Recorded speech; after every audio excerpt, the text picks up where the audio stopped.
花开花落自有时，缘去缘来总有因。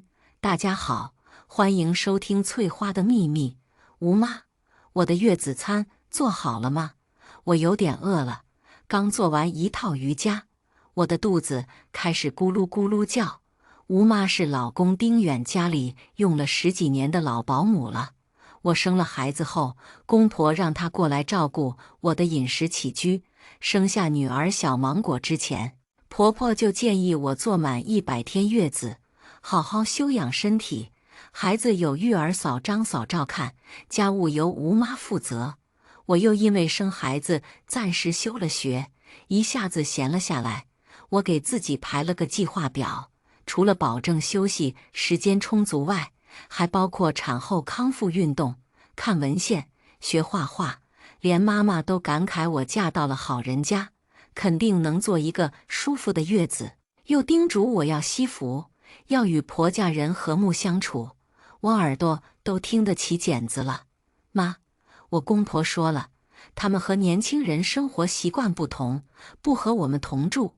他本人不来给我伺候月子，但已经花钱给我请了1个月3万的育儿嫂，还有一个用了很久的保姆，肯定没问题的，你放心好了。突然一道声音打断了我的思路。好了，夫人，马上就来。这称呼让我微微不适。吴妈，你叫我夫人我有点不习惯，要不你叫我玲玲吧，毕竟是公婆用久的人了，还是得客气点。行，玲玲，我去厨房把午餐给你端上去。30分钟后，4菜1汤摆在了我的面前：红烧大虾、清蒸鳕鱼、西红柿炒鸡蛋、清炒菜心，加上虫草花鸡汤。水果是我最爱的榴莲和山竹。吴妈笑着说：“玲玲久等了，刚才鸡汤还差一点，就多炖了30分钟。”我的胃已经有点隐隐作痛了，但还是下意识的就回了个笑脸：“没关系，你辛苦了。”我坐在餐桌前开始细嚼慢咽，味道还不错。而且他刚来，居然就知道我喜欢榴莲，看来是用心了。虽说做饭动作慢了点，但也不算啥大事，还是别太苛责了。对了，吴妈，你把我卧室里的脏衣服收一下，拿去洗衣房洗了吧。行，那你吃着，我帮你收一下要洗的衣服。边说边收拾我扔在脏衣篓的衣服。玲玲，这内衣洗起来简单，你反正也闲着，就自己手洗吧。我帮你把外衣拿到洗衣房去，闲着我也不想沾冷水呀。不过让一个外人帮我洗内衣，也确实有点难为情。之前我和丁远单独住在市区公寓，我的内裤要么是他洗澡时顺手帮我洗的，要么就放进我的内裤洗衣机里。我们是生完孩子之后才搬来这栋别墅的。我拿过手机，打开某购物软件，下单1台内裤洗衣机。你先放那儿吧。吴妈美滋滋地睡了个午觉，起来后和育儿嫂一起陪小芒果玩。我兴致勃勃地拍了100张照片，正要拍第101张时，丁远回来了。他并没靠近我，只冲着我笑。老婆，我身上有外面的细菌，我先去换个衣服，再过来陪你和闺女，还挺自觉。我不由得想起我们俩刚认识的时候，是大4下学期，我直播成功了，还是胡教授门下。她是我们院里最厉害的女教授，我本科时特别喜欢的老师。我做完毕业设计就经常去她实验室串门，和我未来的师兄师姐们聊天，给他们打打下手。丁远是替他妈妈来学校接胡老师，2个老姐妹有约会。据他说，他一眼就看到了正一脸专注洗烧杯的我，他当时就喜欢上我了。于是当他妈妈和胡老师打趣他想找个什么样的女朋友时，他一本正经：我希望找个智商高的，给我们家改善基因。干妈，你们学校可是全国的 top 2，我可等着你给我介绍了。年龄嘛，最好和我差不多。听见儿子这样说，婆婆很是欣慰，儿子懂事了，找对象是奔着长远来看的。胡老师笑得揶揄：“你小子倒是打得好算盘。说吧，是不是你今天去学校找我，遇到感兴趣的女孩了？”婆婆兴奋了：“什么？儿子你不就去接了一趟你干妈吗？怎么就有情况了？是不是遇见你的一见钟情了？我要有儿媳妇了。”丁远扛不住两位长辈的逼问，红着脸点了点头。看在导师的面子上，我答应了相亲。我问他喜欢我什么，他说我温柔沉静。我说这没什么特殊的。他说我是学霸，他从小就崇拜智商高的人。我说人外有人，比我聪明的还有很多。他无奈，也许这些特质别人都有，可是我不喜欢。我若有所思。他继续讲，而且你和我在一起有很多好处。我什么好处？他说京市户口。这个我自己能搞定，而且结婚挂靠的户口要10年才能转，我不如自己考个解决户口的单位比较快。他继续加码，400平的房子落在你名下，这个靠我自己确实比较困难。我不吭声，他急了。总之，和我在一起，你可以直接财富自由。你想继续读书做科研也好，想环游世界享受生活也好，都不会有后顾之忧，行吧？我答应了。我谈恋爱的事情没瞒着爸妈，一开始他们很担心，毕竟我出身县城，和丁远家境差距着实比较大。他们担心我如果嫁入这样的家庭会受委屈，但丁远给了我足够的尊重，他父母对我也很满意，给我送礼物毫不手软，逢人就炫耀我是 Top 2大学的学生。他们一家的态度终于让我爸妈放下心来，认可了丁远。恋爱2年后，我们开始谈婚论嫁。婚前丁远给我准备了500万的彩礼，还把西4环的一套大平层过户给了我。婚后，我和丁远住在离我学校近的市区平层，他父母住在京郊别墅。我继续学业，他继续继承家业。有空时他会下厨，嘚瑟他在国外留学时练出来的手艺。二人世界过得平淡甜蜜，但我妈开始催我生孩子。她说有钱人注重后代，生孩子是不可避免的，让我早做打算。我不以为意，先不急，结完婚过个1、2年再要孩子。公婆早就对这件事明确表过态，希望我们生2个孩子，不过也理解我们年轻人不想太早被束缚，具体什么时候生，由我们自己定。生一个女儿奖励1000万，生一个儿子奖励2000万。后来趁学业轻松点的时候备孕，我顺利生下了女儿。有了女儿后，丁远积极学习育儿知识，说是不能错过孩子的成长过程。他小的时候，公公太忙，缺席了不少他成长的瞬间。他希望能在孩子身上弥补遗憾。到目前为止，我很满意自己的婚姻，但我知道，得到这一切绝大部分是靠运气。我应该惜福。丁远洗完澡过来，女儿正在摇篮里被育儿嫂逗得咯咯笑。她噙着笑意：“张嫂，让我抱抱我闺女。”张嫂从摇篮里把女儿抱出来，在张嫂看不见的角度，她快速在我额头上亲了一口。我还没反应过来呢，这人已经笑眯眯地把闺女接了过去，一脸若无其事，仿佛刚才的一切是我的错觉。张嫂正在教抱娃姿势，左手要托住孩子的头和脖子，右手要托住腰和屁股。对对对，先生学得真快，这么看还是男的抱娃合适，胳膊粗，力气大，抱起来比女的轻松多了。丁远得意地看了我一眼：“老婆，我厉不厉害？”幼稚，哼，我不服。我肯定比你抱得更好。张嫂，你教我。不行。2道声音同时响起。玲玲，你刚生完，可不敢抱重物。你现在有时间要多休息，多恢复自己的身体。张嫂说得对，老婆，你要想看，我抱着给你看，等出了月子你再抱也不迟。那好吧。我有点郁闷。晚上洗漱完躺在床上，丁远一边拉着我的手把玩，一边有一搭没一搭的和我聊天。老婆，榴莲季到了，我今天给你买的榴莲，你吃了没？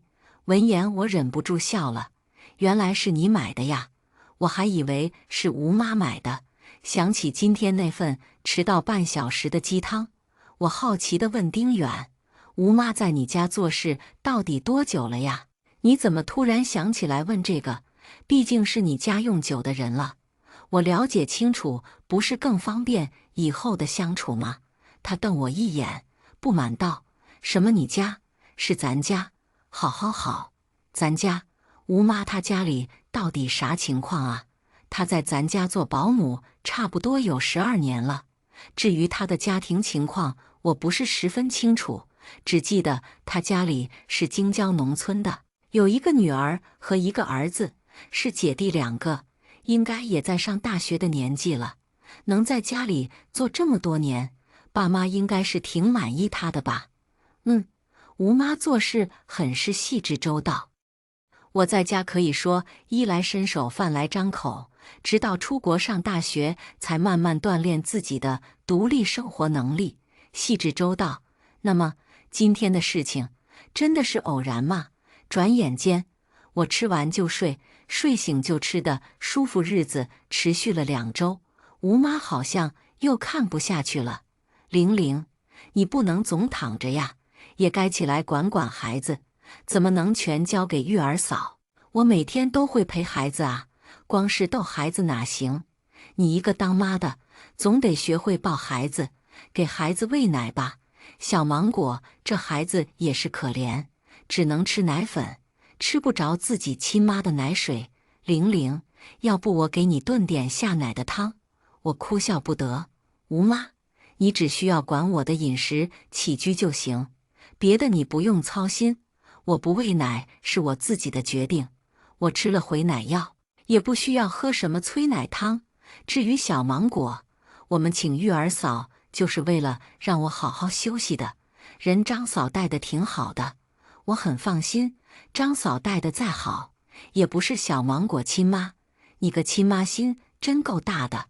我们年轻那会儿，生完3天都能下地干活了，孩子经常就背在身上，不也过来了吗？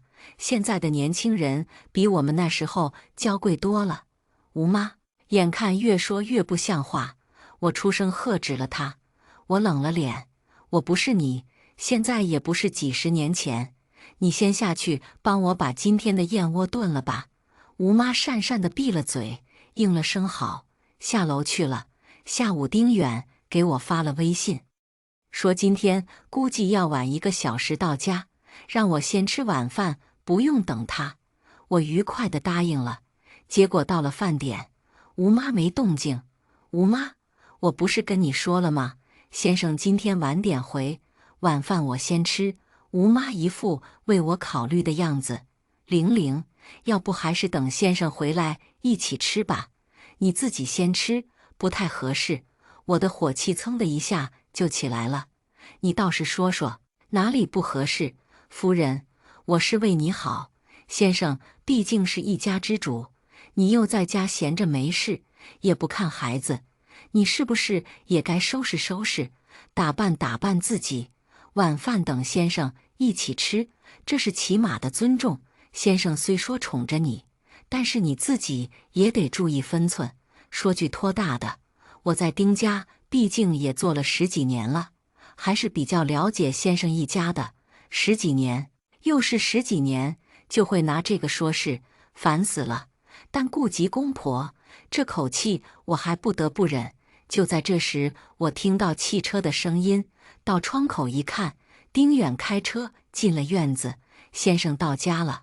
夫人，我去楼下把饭菜端上来，不等我出声，吴妈已经出了房间。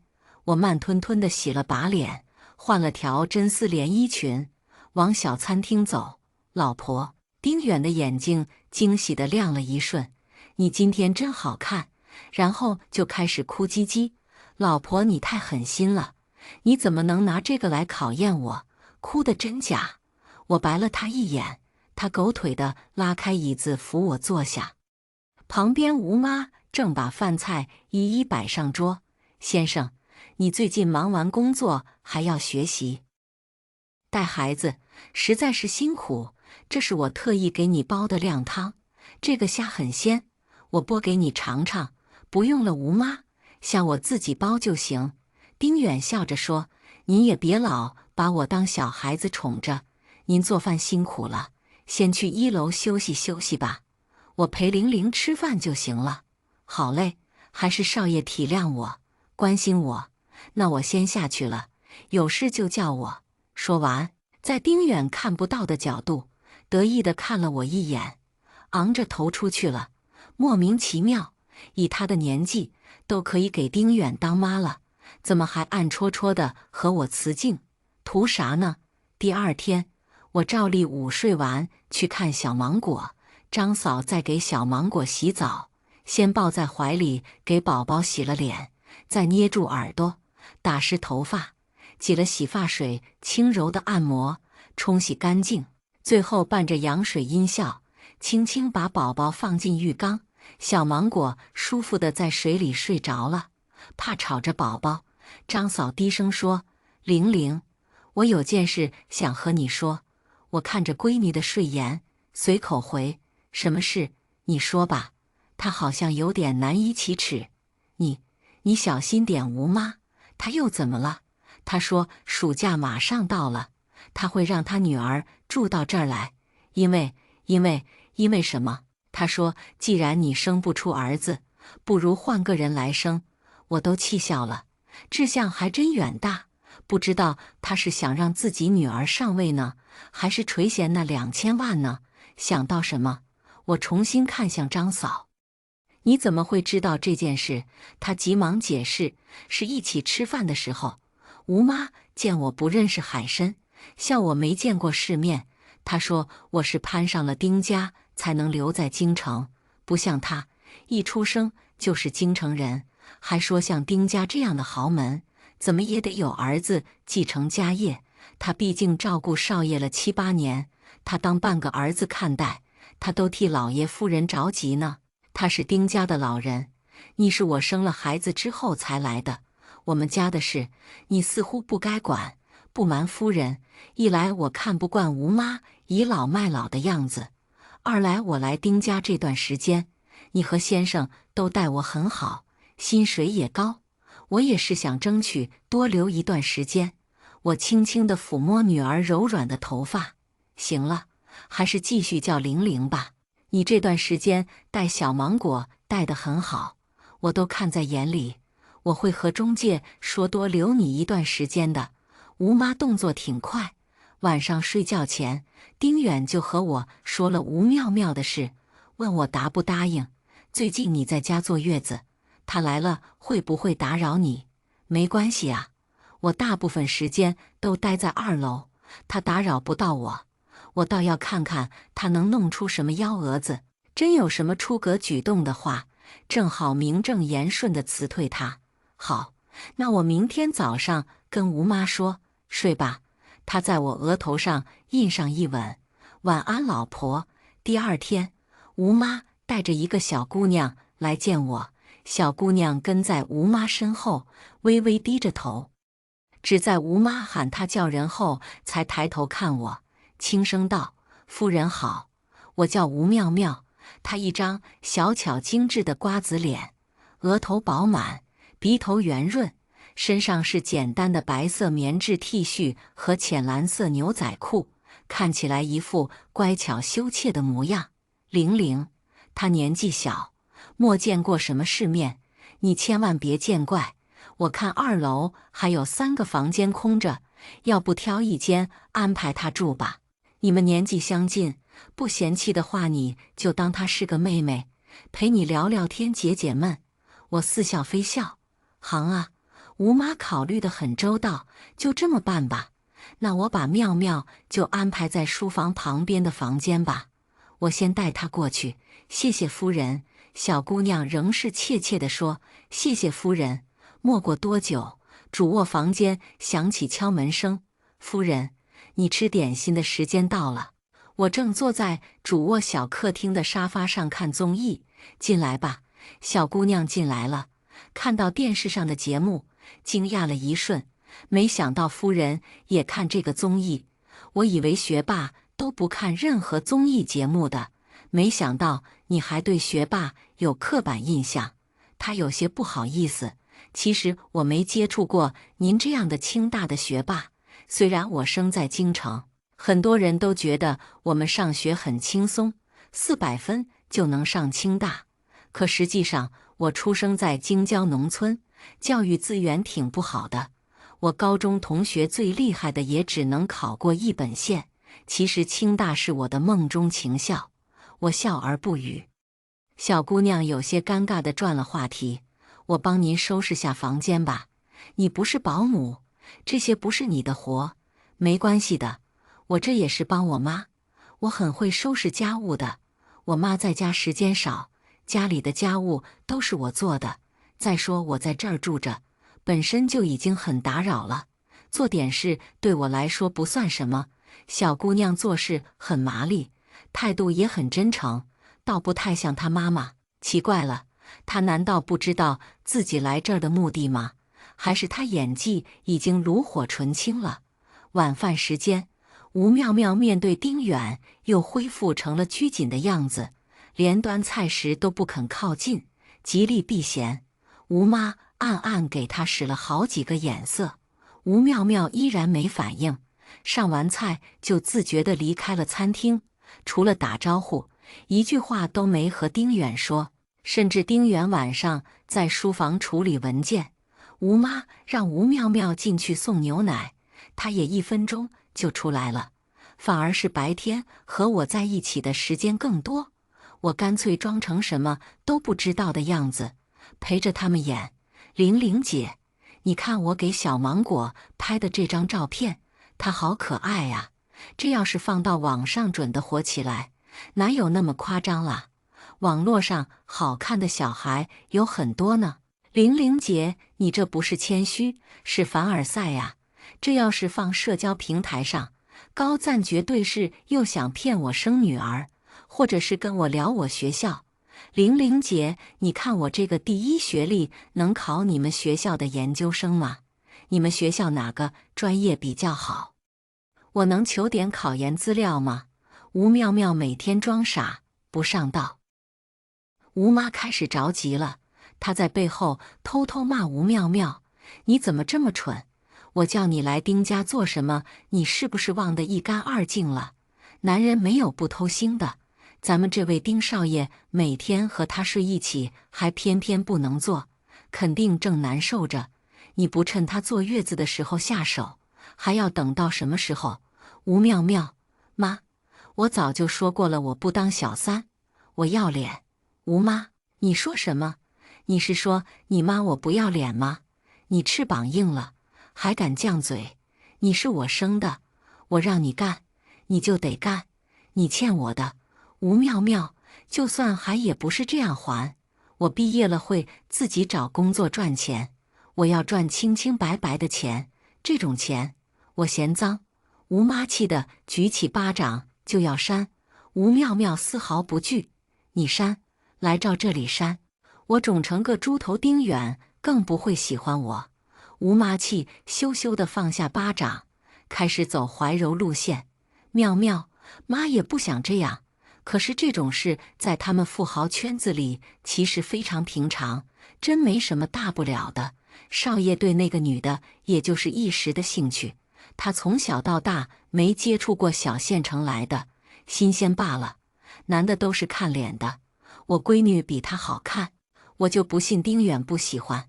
而且咱们还都是京城人，不比他一个南方来的更有共同语言吗？退一万步讲，少爷不肯离婚，你就是只生儿子也能拿2000万呢，那是2000万呢。你再想想你爸、你弟，你爸不挣钱，咱家全靠我撑着，我也很累。你弟弟开学就高3了，也快要高考了，这一年是关键的一年，咱们得给他做好后勤工作呀。这难道不花钱吗？他的成绩不如你，一本是考不上了，恐怕只能上私立大学，还要给他买苹果的手机、苹果的电脑、衣服鞋子，还有出国毕业旅行，总不能让你弟在同学们中间没面子吧？再往后说，你弟弟毕竟是男孩子，是咱们吴家的独苗苗，他得买房、买车才能娶到媳妇，这些都要钱呐。他们俩男的不心疼我，你是我女儿，是不是得心疼心疼妈呀？吴妙妙的耳朵早就听这些话听出茧子了，小时候或许会吃这一套，但是现在她想通了很多事情，比如妈妈没那么爱自己这个事实，有多少钱干多少事，买不起京城的房子，可以去小城市定居，那怎么行？咱们是京城人，外地人削尖了脑袋都想留在京城，你弟绝对不能下乡，要是这样的话，我死了都没脸见吴家的列祖列宗，要不怎么说就是条狗也得托生在京城呢。行行行，你要这么想我也没办法，我睡觉去了。等等，我给你热了杯牛奶，喝了再去睡。还有少爷这杯，你给他端书房去。吴妙妙拒绝，怎么就非得我端？瓜田李下的，我不想去。吴妈看着他喝完牛奶，坚持把丁远的牛奶杯塞到他手里。你妈都累了一天了，你就当替我。你回2楼房间正好顺路，快去。吴妙妙一边嘟囔烦死了，一边无奈地出了厨房，安慰自己反正她不会在书房多待，放下牛奶就走。走到书房门口，礼貌敲门：少爷，我来给您送热牛奶。正在门口等待进来指令的吴妙妙猝不及防，就看到门自己开了。牛奶给我，你回去吧。愣了2秒的吴妙妙回过神来，哦，好的。刚走到卧室门口，她就感到一阵眩晕，甩了甩头，先躺一会儿再起来洗澡吧。怎么感觉今天温度这么高呢？难道是没开空调？不对，这栋别墅装了5恒系统，是恒温恒湿的，怎么可能突然这么热？这股燥热是……完了！他挣扎起身，冲到主卧门口，急急敲门：“夫人，夫人，救命！”我打开房门的时候，吴妙妙已经满脸通红，额头、鬓边满是汗，整个人软倒在地上，声音虚弱又急促：“夫人，我被下了媚药，求求你救救我！还有少爷，少爷的牛奶可能有问题，你别让他喝。”吴妈这是狗急跳墙了。我快速拿出手机，拨了家庭医生的号码，请他以最快速度来一趟，再打给丁远。你的牛奶喝了吗？还没。怎么了，老婆？那就别喝。你先过来。丁远很快出了书房，走到我旁边。老婆，出什么事了？妙妙这是怎么了？我眸光含着冷意。他被下了药。那种药？什么？我已经给齐医生打过电话了，你那杯牛奶也会拿去化验。齐医生速度很快，给吴妙妙喂了药，也检查了那杯牛奶，里面含有的媚药种类与吴妙妙中的药一致。丁远听到这个结论的第一时间是愤怒，随后是不敢置信。我静静地欣赏他的表情变化，等着他做决定。这是要彻查，查起来很快。别墅里是有监控的，吴妈抵赖不得。也许她本就没想抵赖，她大概觉得就算失败，还有10几年的感情可以依靠，所以她出来的时候还是很镇定的。丁原很愤怒：“吴妈，你为什么要这样做？你这是在害我！”吴妈很顺手地打起了感情牌：“小远，我的少爷，我怎么可能害你？我在你10岁的时候到你身边，你的衣食起居都是我照顾的，我把你当儿子看待。是你身边的这个女人，她根本配不上你。她一个外地来的，穷乡僻壤的出身，长得也没妙妙好看，她凭什么当丁家少奶奶？她连儿子都没生出来。我摊手，那没办法，我确实是运气好，这可能就是命吧。我无所谓的态度激怒了他，他眼睛都气红了。我继续输出，而且按照你的意思，好像是在骂丁原眼瞎哎，居然能看上我。丁原眼瞎，他爸妈都不着急，你这么激动干什么？是看着丁家就是座金山，自己近距离看了那么久，眼馋得很，也想拿个锤子敲下来一块吧。吴妈受不住我这么嘲讽，对着丁原喊：“小远，你就看着他这么骂我吗？他才认识你多久？咱们认识多久了？我不管，你今天必须做个选择。这个家有他没我，有我没他。”丁远痛心疾首：“吴妈，你太让我失望了。这么多年，我们家待你难道还薄吗？你居然这样搅和我的婚姻！要是你伤害到我老婆，10个你也赔不起。你总拿10几年的感情说事，但是我请你认清楚自己的身份，你只是个保姆，我们之间只是雇佣关系，你不是我妈，我们没有血缘关系，我有自己的亲妈，我老婆是我亲自选择的家人，你凭什么和她比？你配吗？你今天能当着我的面骂我老婆？这段时间我白天不在家，可见你背着我欺负过她多少次。你这样的保姆，我们家实在是不敢再用了，我们用不起。你走吧，现在就收拾东西。另外，我警告你，你如果还想动什么手脚，对我家人不利，我会考虑起诉你。吴妈挣扎着还想说什么，吴妙妙已经吓得魂飞魄散。妈，别说了，别说了。少爷夫人，我们错了，求你们别报警，我这就带我妈走。丁远气愤地给公婆打了电话，说了这件事，公婆也很是震惊。也许在他们看来，吴妈10多年来老实本分，但我的出现让吴妈的心态开始不稳。因为我进入丁家的过程超乎她想象的顺利，以火箭般的速度实现了阶级的提升。我的经历给了他财富自由、翻身做主人的希望，他又如何能抗拒这种诱惑呢？这件事之后，丁原请了钟点工做饭、做家务，不想再找住家保姆了。公婆在富人圈子里提了一嘴，吴妈以后在圈子里恐怕是找不到工作了。吴妈给婆婆打过电话求情，被婆婆又对了一顿。想给我们家生儿子，也要看你们自己配不配。我们要的是聪明的基因，你们家有吗？还歧视外地人，真以为自己有个京城户口就高人一等了？以后我们就一点关系都没有了。别来沾边，希望他以后到了别家做事能脚踏实地，不要眼高于顶，不要炫耀我上家雇主家里有1000平别墅，给我多少多少工资，过节给我多少多少红包之类的吧。吴妙妙给我发微信，替他妈道歉。我妈在家发了几天疯，我爸打了我一顿。我妈联系了好几个以前认识的豪门保姆，都被拒绝了。她找了劳务中介，但接触到的家庭条件一般，工资远远不如之前。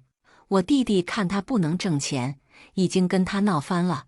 他没办法，只好接受那些工资低的工作。可是他嫌弃主人家，被辞退了好几次，现在没工作，待在家里和我爸、我弟天天吵架。他们3个一致认为是我搞砸了事情，没能成功勾引丁远。他们原本的打算是让你们俩离婚，丁远和我结婚。就算失败了，我只要能生儿子，一样有2000万。就算我没能生孩子，哪怕我只勾引成功一次，他们就可以讹丁家几百万。他们从头到尾都没考虑过我会怎么样，是背负小三上位的骂名，还是未婚生子，被他人指指点点。如果我以后遇到了想要相守一生的人，我又怎么办？玲玲姐，谢谢你之前帮我找的考研资料，我看完了，以我的水平，恐怕这辈子是考不上清大的研究生了。我打算换个能够得着的目标了。我计划考深大，远离京城，远离家人，也许我的生活能更平静一些。这件事我没告诉家人，我只想到时候可以静悄悄地离开这里。玲玲姐，祝你幸福。我把她的信息推给了深大的同学，希望能够在学业上帮她一些忙。我回，祝你学业有成，前程似锦。我本以为这件事过去了，没想到丁远居然还要拉着我复盘。老婆，对不起，你坐月子期间是我对你关心不够，才让你受了委屈。可是老婆，你受了委屈，为什么不和我说，反而自己一个人闷着呢？我语塞，这个要怎么说呢？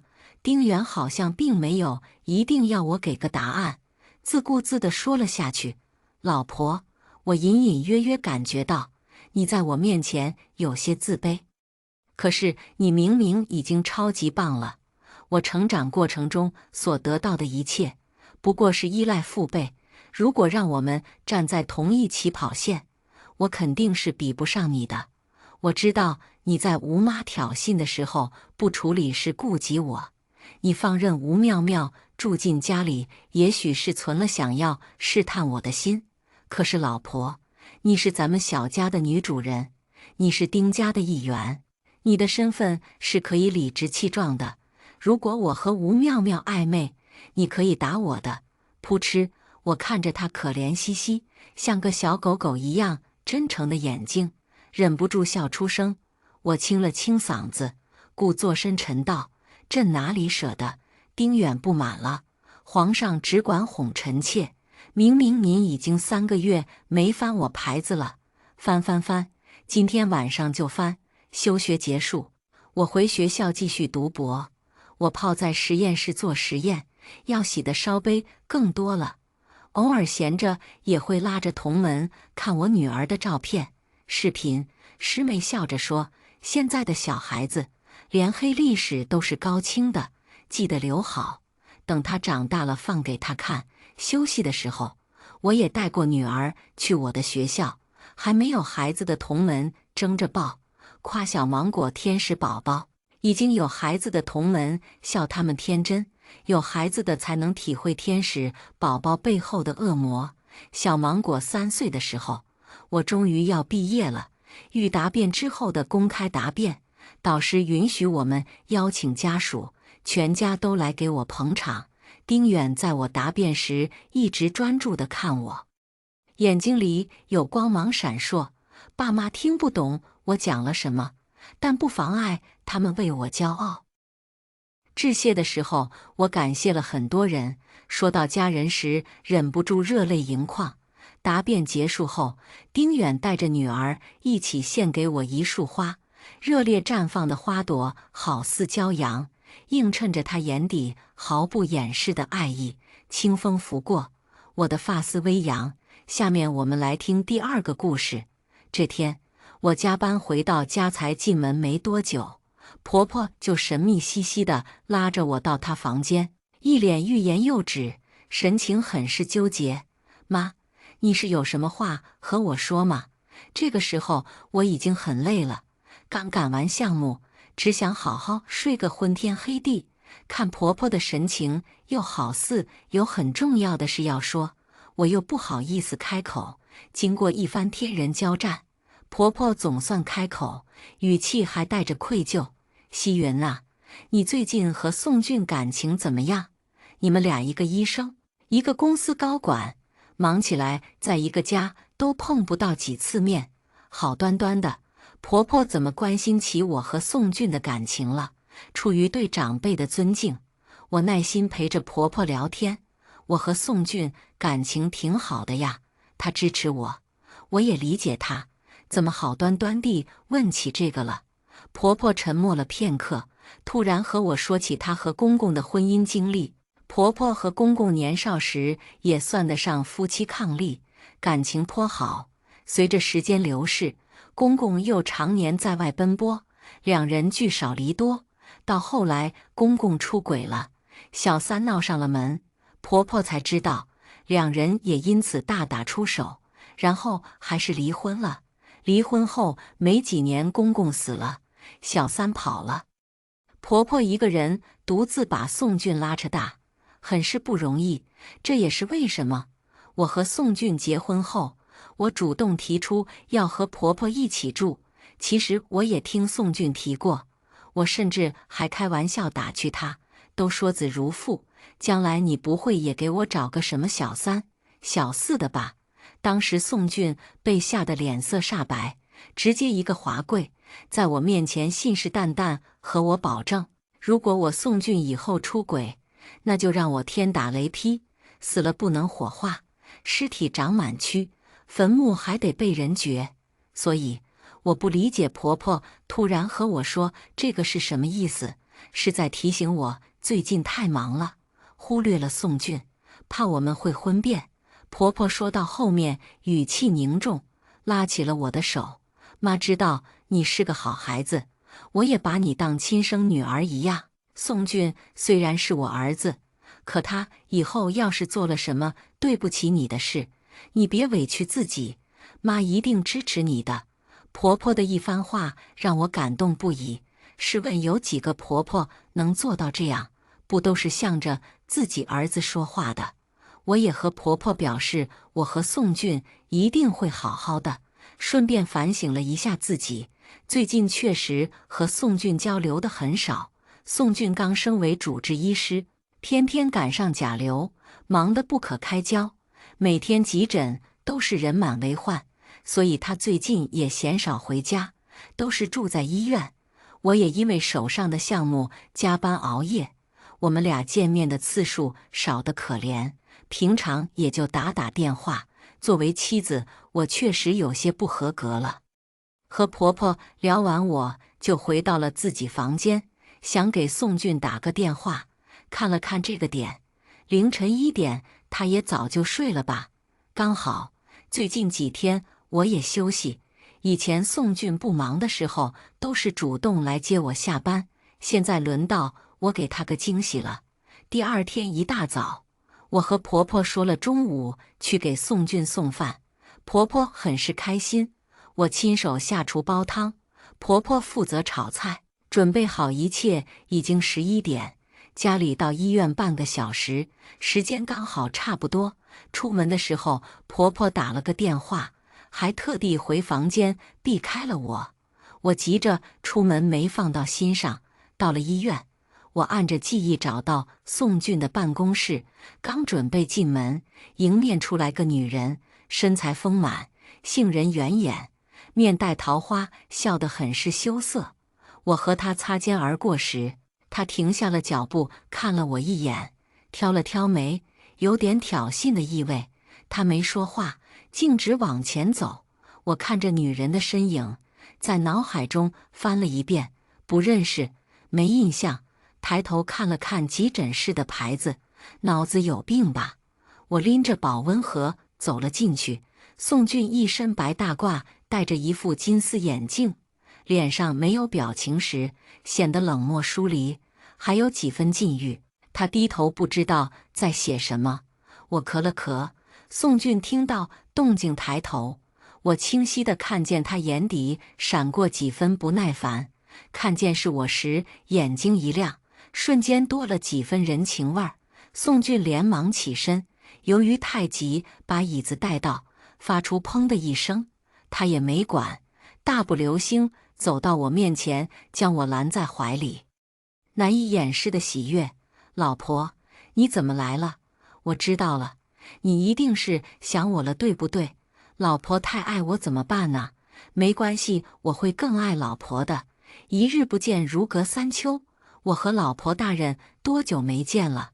老婆身上好香啊，换做平常我一定会配合话痨的宋俊演戏，此刻我却沉默了，因为我看见在他的办公桌上摆了一个粉色的保温盒。平常宋俊都是去医院食堂吃饭的，偶尔婆婆会来送饭，可家里绝对没有这个样子的保温盒。我猛然想起刚刚进门遇到的女人，所以她挑衅一笑。我思绪散发着，宋俊一个人巴巴地说了半天，发现怀里的我没有反应，摇了摇我：“老婆，你怎么不说话？不舒服吗？”我抬头看着宋俊，抿了抿唇，又指了指桌上的保温盒，道：“那个饭盒是谁送的？我记得我们家没有这样的吧？”宋俊看我没事，这才松了口气，又顺着我指的方向看过去，恍然大悟：“哦，你说这个呀，就刚刚出去一个女的，好像是什么远房表妹吧？前几天她妈住院，然后妈就让我帮帮忙。她说不知道怎么感谢我，就送了这个过来。”宋俊好像意识到什么，挑了挑眉，眼底的喜悦快要溢出来了：“老婆，你是不是吃醋了？”“嘿嘿，我就知道你肯定吃醋了。老婆你放心，我本来说不要的。”他二话不说放下饭盒就跑。我刚打算给我同事吃的，我守妇德，从来不吃别的女人做的饭，我也松了口气，暗怪觉得自己想太多了。宋俊连工资卡都交给了我，每个月就在食堂吃饭。他要出轨也得看有没有钱吧。和宋俊腻歪到下午2点，眼看他上班时间到了，我才离开。回到家时，婆婆像是特意在客厅等着我，一进门就拉着我问东问西，让婆婆年纪这么大了，还得操心我们夫妻感情，就觉得心里过意不去。我安抚了婆婆很多遍，我们感情很好，婆婆这才将信将疑回了房间。今晚晚上，宋俊也表示自己会下班回家，只是有点晚，让我不要等。可下午睡了一觉，晚上属实也睡不着，干脆起来追剧，怕声音太大吵到隔壁婆婆睡觉。我还特意戴了耳机，这一等就是凌晨1点，感觉听到了敲门声，但我把耳机摘了，好像又没听见。碰巧耳机提示没电，我准备下床拿去充电，就听见宋俊开门回来的声音。我刚要出去，婆婆的声音响起：“儿子，你总算回来了，你小声点，来妈的房间，妈有话和你说。”然后就是关门的声音。我想着婆婆也好几天没见到宋俊，想来是想提醒他得多顾家吧。我也没多心，直到凌晨3点，宋俊也还没回房，隐隐约约好像听见宋俊喊着：“怎么可能？”然后就没了下文。直到我快睡着了，宋俊才开门进来。我实在太困了，已经睁不开眼，这也至于我没看见宋俊黑青的脸色。他简单的洗漱一番就上了床，我熟练地钻进他的怀里，冷冽的清香让人睡得更香。只是宋俊把我抱得好紧，隐隐约约还听见他呢喃着：“别离开。”我睡得太死，也没听清。睡醒后，身边的床位一片冰凉，又去工作了。我忍不住责怪自己，怎么就非要睡？这下话都没说上一句。也是此时，门把锁拧动，我看过去，宋俊端着早餐走了进来，捧到床头，甚至还贴心地准备了漱口水和热毛巾。“老婆，吃早饭了。最近我太忙了，得好好补偿一下我的老婆。”面对宋俊的殷勤，我更惊讶于他居然没去上班。毕竟伺候我吃饭这种事，在谈恋爱时期他就已经得心应手了。我一边洗漱，一边问：“你今天怎么没去上班？不知道是不是我的错觉？”宋俊脸上闪过一刻受伤，又很快扬起笑脸：“我这几天休息，好好陪陪老婆。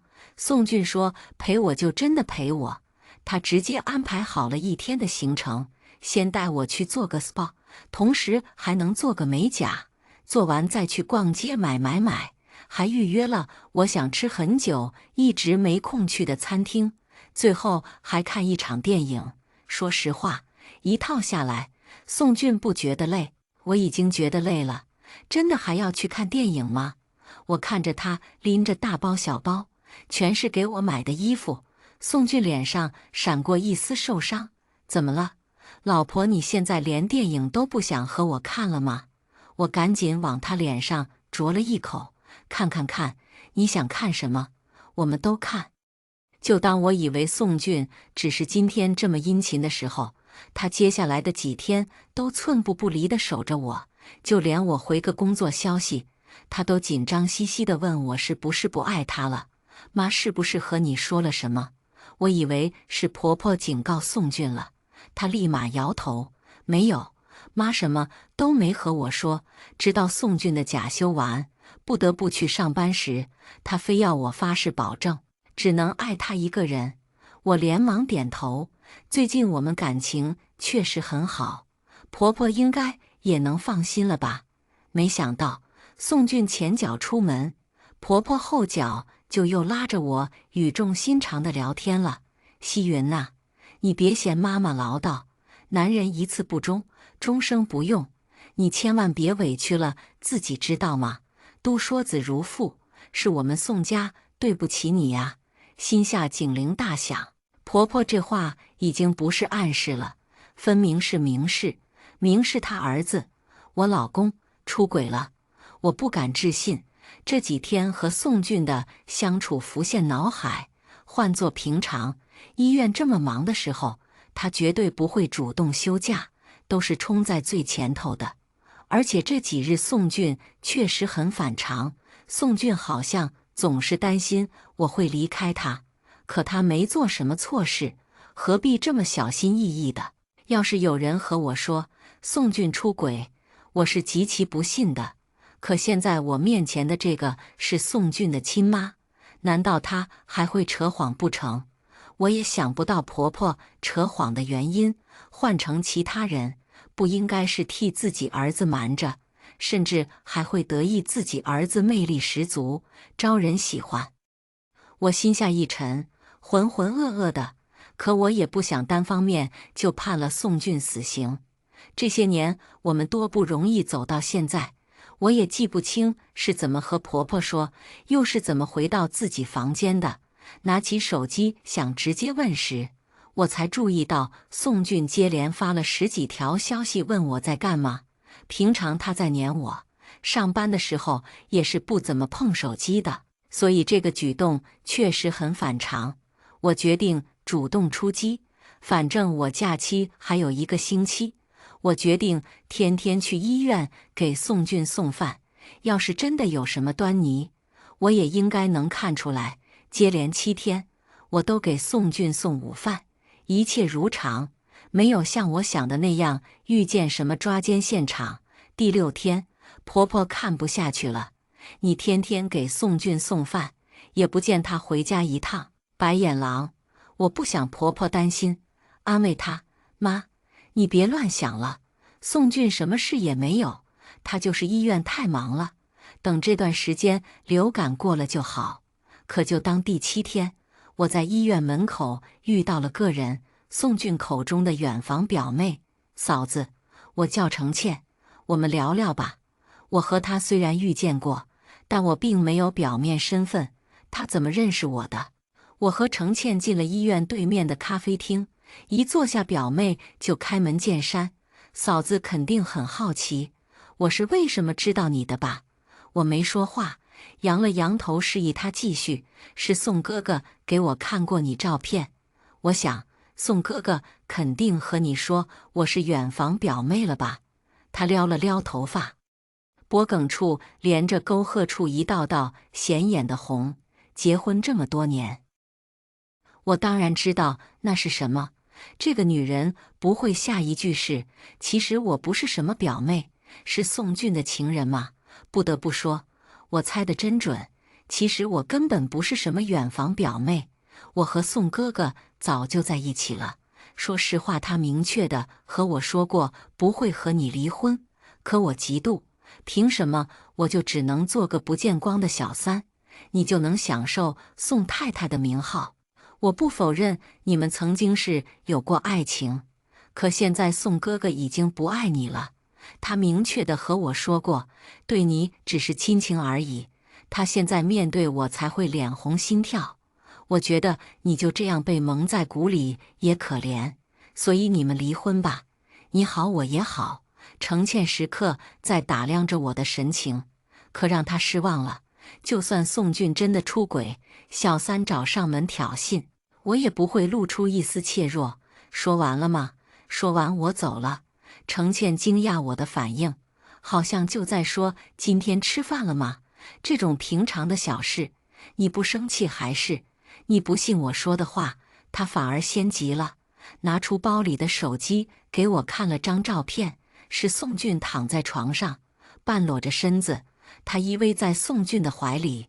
你不会这么贱，老公出轨了还死缠着不放吧？程倩眼里的轻蔑和恼怒被我收入眼底，我拿起桌上的水就朝他脸上一泼。既然你这么找抽，那我就成全你好了。真是胸大无脑。我顿了顿脚步，就你这样的，脑子没半点墨水，我老公真看不上。说完，我毫不犹豫转身离开，身后程倩隐隐约约的咆哮声还不断传入我的耳里。你个不会下蛋的母鸡，我迟早会上位的。强撑着离开咖啡店，我才感觉脚步轻浮，浑身发软。我浑浑噩噩地打车回家了。一开门就看见婆婆坐在客厅嗑着瓜子，心情不错的模样。希云，你怎么了？见我回来，婆婆连忙放下手里的瓜子，走到我面前，扶住了我。我摇了摇头，实在没力气和婆婆多说什么，就回了房，也没注意到婆婆露出的笑脸。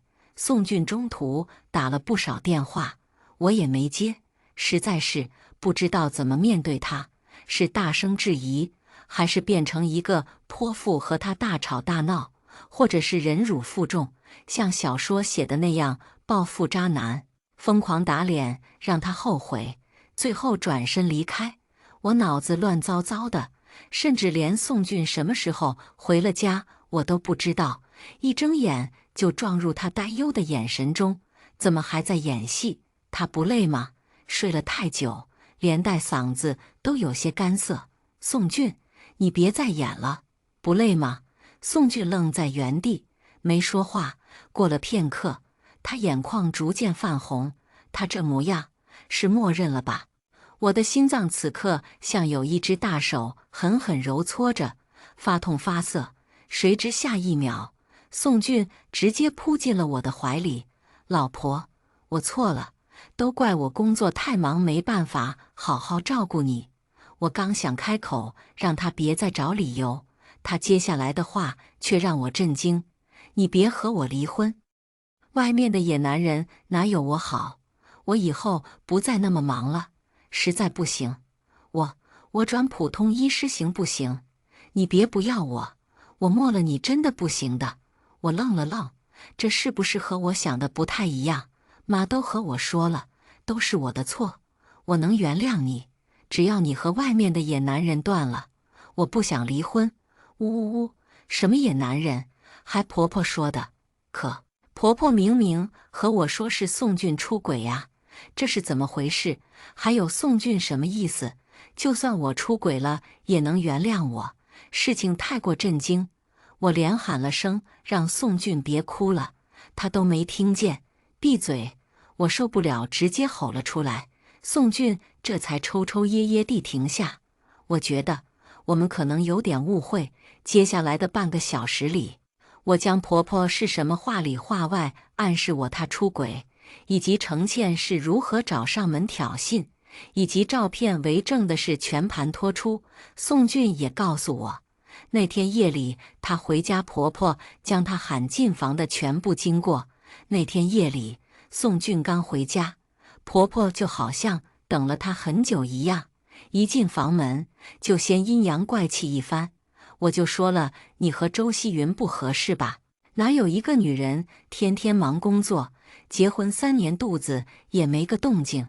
原来是外面有人了，好在是被我发现了，不然他还想让我儿子头顶戴多少顶绿帽子。你赶紧和他离婚，找个能生的，他天天不着家。你怎么知道他在外面玩得多花？紧接着宋俊就高呼不可能。也是我那天迷迷糊糊听见的。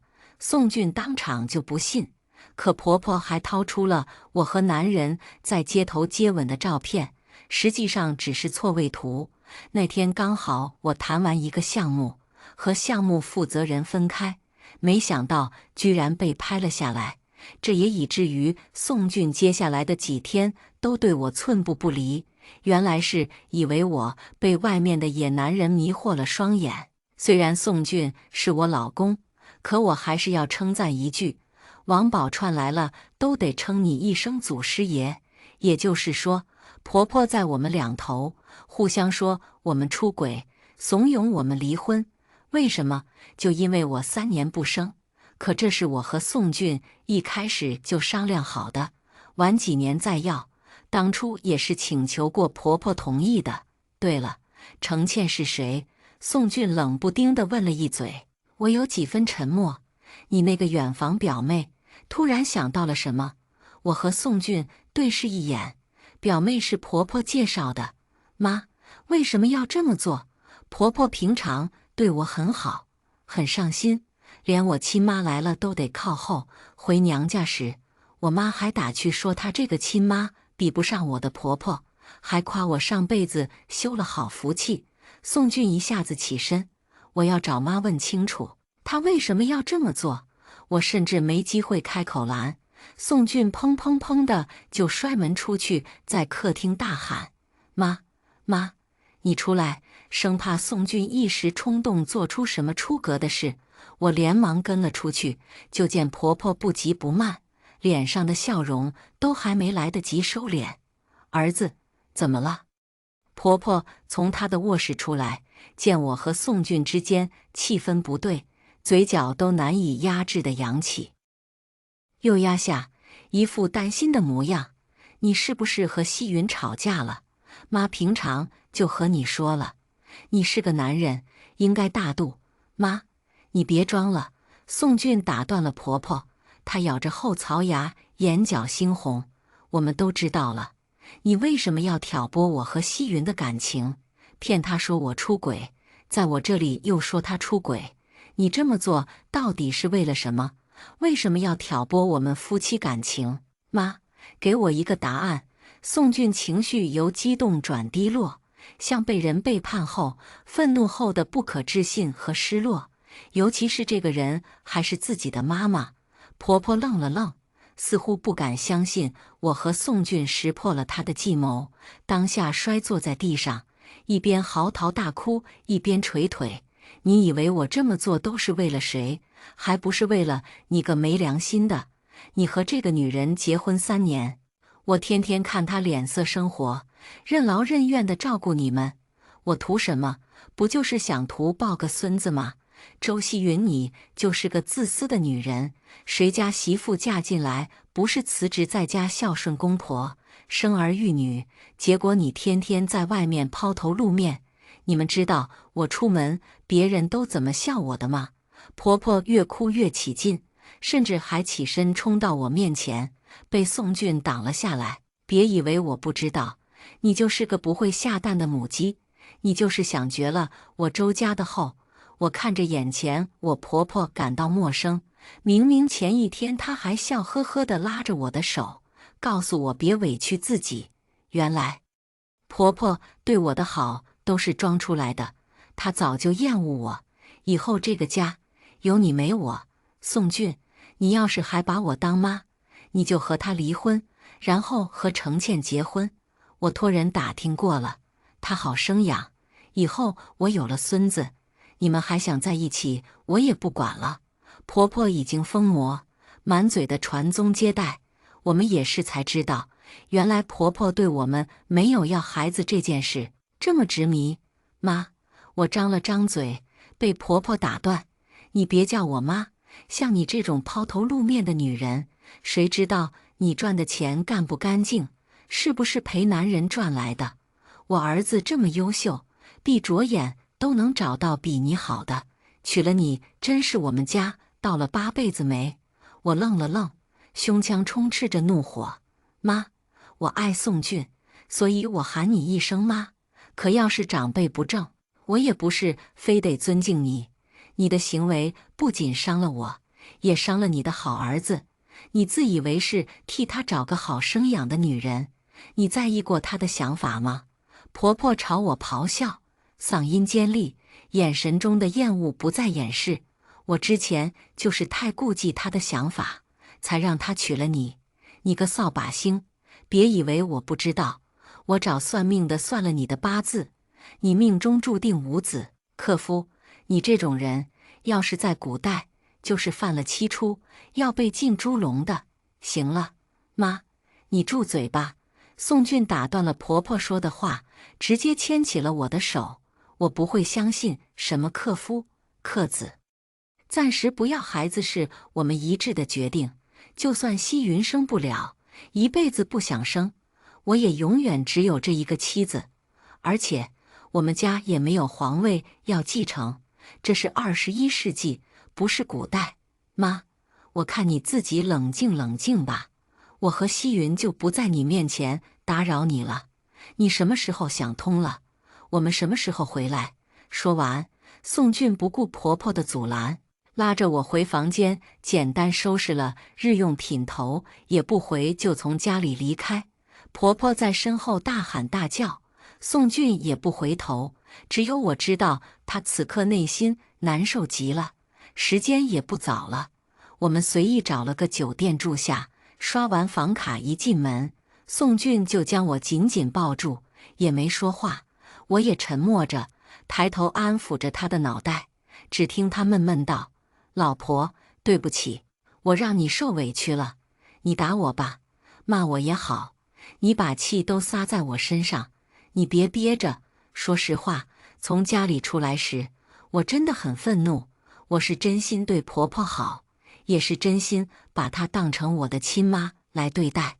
可婆婆怎么说，还拿出封建迷信那一套，说我克夫，命中无子，觉得我是扫把星，要让他们宋家绝后。可看着宋俊义无反顾带我走出来后，我气也消了很多。这个男人无条件的维护我，我还有什么好委屈的？他也是受害者。宋俊再三和我保证，他绝对不会和他妈妥协，他会坚定地站在我身边。我也做好了最坏的打算。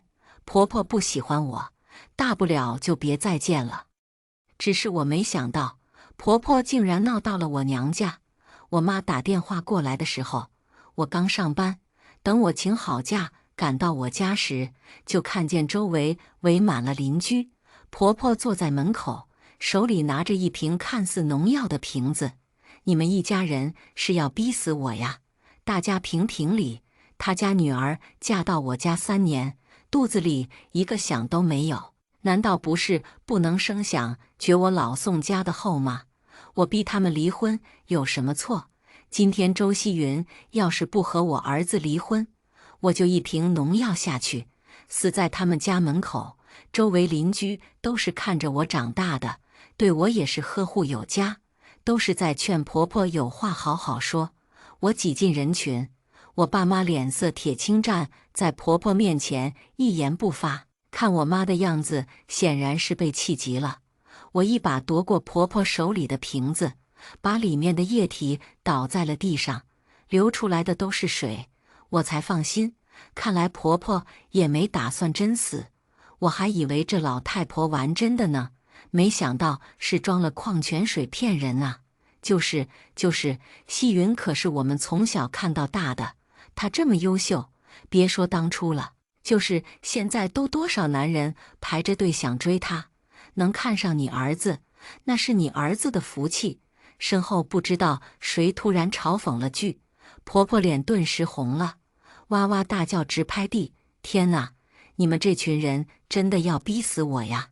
都是黑心肝的家伙呀！欺负我一个寡妇，欺负我没有男人，我还不如死了算了呀！我妈忍不住呛了几句。我也才知道，原来宋俊之前就单独来过我家，主动交代了事情的经过，甚至和我爸妈保证绝对向着我。亲家母，你别太过分，你已经在我家闹了很久了，我也不怕邻居看笑话。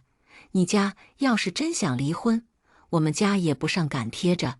可现在是你儿子死乞白赖着我家女儿，不肯离婚，你一个人身子半埋黄土的人闹什么？婆婆这时知道劝不了自己儿子，只能来逼我爸妈了。婆婆，你还是回去吧。宋俊现在怎么说也是个大医生，你这样一闹，要是被人拍到网上，再被人添油加醋，你儿子的事业还要不要了？宋俊被开除我无所谓，大不了就我养他。可你要想清楚，反正你也对我不喜欢了，我也没有赡养你的义务，你到时候可就得回农村老家了。自从婆婆和我撕破脸，我也没必要对她有什么耐心了。你要是继续闹，那我就只能报警了。婆婆见我态度不似作假，也确实没人搭理她，自己闹了半天也没劲。她拍了拍裤腿起身就走。我和宋俊说了这件事，他也很生气。我觉得你妈不会那么轻而易举就放弃，肯定还有别的招。宋俊也表示同意，而且我感觉那个程倩不可能无缘无故就找我挑衅一番，肯定还有后招。我找了个专业调查这件事的工作室，把程倩的信息发了过去，请他们调查，怕婆婆继续闹。宋俊和我直接住进了我家，也就相当于我们准备好和婆婆打持久战。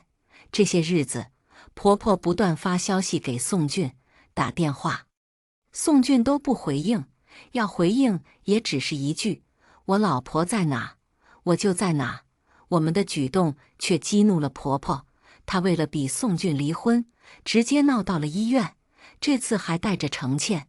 我赶到的时候，婆婆拉着程倩在医院大厅哭诉，甚至大骂宋俊是个畜生，把人家女孩肚子搞大了就不负责。这次围观群众不明事理，还为婆婆撑腰，这种男人就不配当医院，必须开除。说到开除，婆婆有些慌。我儿子都是被那个狐狸精蒙蔽了双眼，只要他愿意离开那个狐狸精，负起该负的责任，他还是我的好儿子，还是好医生。程倩在一旁哭得梨花带雨，眼睛红红的，一言不发。宋俊还在赶一台手术，医院无奈只能打电话给我：“婆婆，你又在医院闹什么？我不能容忍婆婆就这样把脏水泼到宋俊身上。他是个好医生，好老公，也是个好儿子。婆婆把报告单甩在我脸上，你还有脸来？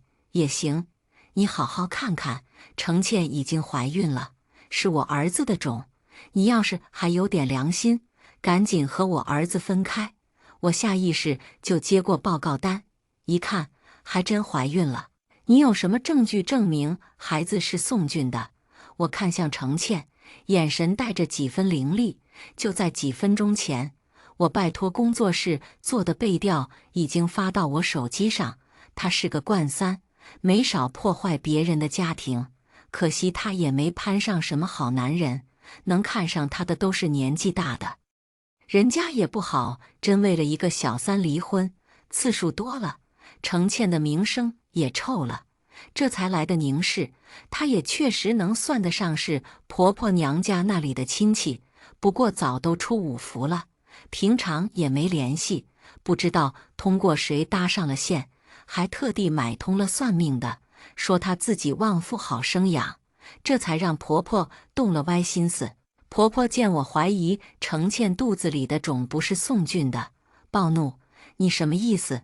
自己下不出蛋，就见不得别人好？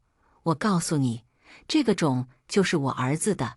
那天我在场。接下来，婆婆唾沫飞扬了半小时，我也才清楚事情的原委。原是1个月前我出差，婆婆直接在宋俊喝的水里下的安眠药，然后再偷偷让程倩来家里，人家就一次就怀上了。你呢？婆婆将我从上到下打量了一遍，很是鄙夷，仿佛我3年没生娃就是多大的错事一般。不过我算是知道程倩的照片是哪来的了，原来也是那晚上偷拍的。大家也听见了，第一次见婆婆设计儿子出轨，还带着小三上门挑衅，不仅想挑拨我们夫妻的感情，还想毁了自己儿子事业。试问，要是你们有这种婆婆，你们该怎么办？我转身问着我身边的人，周围不少看热闹的都是已经结婚的女人。女人之间，尤其是婆媳关系，最容易感同身受，当即就开始对婆婆指指点点。也就是在这时，宋俊终于来了，他才做完手术，甚至连手术服都没来得及换。妈，你能不能别闹了？他很是疲惫，最近都憔悴了不少。可这件事始终都得到解决。我把孕检报告递给他看，又重复了一遍婆婆刚刚说的。宋俊脸色铁青，报告被攥成一团。婆婆不可思议，手指了指自己。我闹，我就是想抱个孩子，有错吗？你也是医生，我不信你能狠下心放弃一个生命。可惜婆婆算错了。宋俊一脸失望。妈，那个孩子不可能是我的，之前我做了结扎，上个月刚做完腹通，我的身体根本不可能让程倩怀孕，我和这个女人什么都没有。还有，你一个女人要不要脸？知道我有老婆，不仅知3当3，还想让我当你孩子的野爹？你是9年义务的漏网之鱼吧？还怂恿我妈挑拨我夫妻的感情？你以为你是谁呀？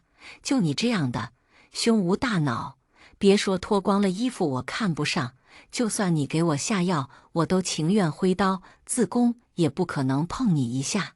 程倩被宋俊骂得面红耳赤，说不出话来，怕婆婆不信。宋俊还翻出了手术单，程倩这下慌了。原本她安心在后头卖惨，装可怜，婆婆自然会为她冲锋陷阵。可这下她才慌了。程倩扯着婆婆的衣角替自己辩解：“阿姨，你要相信我，我怀的真的是宋哥哥的孩子，他肯定是不想负责，临时找的理由。”婆婆动摇了，她可是为了程倩肚子里的孩子，都和自己儿子撕破脸，现在却告诉她，肚子里可能不是她的亲孙子。程倩还在辩解，可我也不会再给她反驳的机会。我当场拿出了手机，把做的备条信息给婆婆看。不仅之前是冠3，程倩在和婆婆谋划的时，也同时交往了其他男人，结果那个男人跑了，这才赖到宋俊的头上。可她怎么也想不到，宋俊一个大男人，居然去做了结扎，就这么一个冠3。妈，你觉得他说的话能信？你个小贱人，居然敢骗我！婆婆转身就给了程倩一巴掌，边骂边撕扯她的头发。你还我孙子！我和宋俊急忙上前拉开，可也晚了。婆婆力气太大，直接一巴掌就给程倩扇到地上，大腿处鲜血直流。医护人员连忙将人送到手术室，不过还是流产了。而且医生说，孩子已经3个月大了，那就更不可能是宋俊的种了。婆婆大受刺激，在手术室前直接晕了过去。等她再醒来，居然疯了。医生说刺激太大，不愿意接受现实。婆婆整日抱着枕头不肯撒手，非说那是她的孙子。在家婆婆得不到很好的照顾，我们只能找了专门的疗养机构，将婆婆送进去治疗。至于程倩，她见事情败露，想借着流产的孩子勒索我们一笔。他没想到的是，我和宋俊直接选择了报警。这一报警不得了，查出他以同样的手段骗了不少人。我和宋俊直接联系上之前被程倩诈骗过的人，联手起诉。这件事轰动很大，甚至还上了热搜。好在宋俊行得正，坐得直，医院没有追究他的责任。至于宋俊结扎这件事，我还真不知道。后来我逼问他什么时候做的，他才老实交代。当时我和你求婚，你说你不会那么早要孩子，第二天我就跑去结扎了。老婆，对不起，我不该瞒着你。我问他为什么又腹痛了，宋俊支支吾吾，又不好意思。我听见你说梦话，想要一个孩子了，所以我轻笑，真是个傻子。1个月后，我真怀孕了。我看着验孕棒上的2条杠，不可思议，这是不是太强了？一次就中。我告诉宋俊我怀孕了，他激动得手舞足蹈，又不敢碰我。老婆，你有没有什么感觉？难不难受啊？整个孕期我都极为舒心，因为孕吐的居然不是我，而是宋俊。我吃嘛嘛香，宋俊则成了娇娇，这也闻不得，那也闻不得。直到我生产那天，听我妈说我在产房里生产，宋俊在外面直接疼晕了过去。最好笑的是，我醒了，他都还在隔壁病床躺着。原来男人爱你爱到一定程度，真的会替你承受所有的痛苦。女儿满月的时候，我和宋俊带着女儿去看了婆婆，她还是疯疯癫癫，整日里抱着个枕头摇晃，说是自己的孙子。妈，我带你儿媳妇和孙女来看你了。宋俊红了眼，婆婆对着窗外久久不语，突然说了一句：孙女好，孙女也好。今天的故事到这里就结束了。过去终将会过去，但故事已然成故事。您的点赞和订阅就是我更新的动力，期待您给出任何建议。我们下个故事不见不散。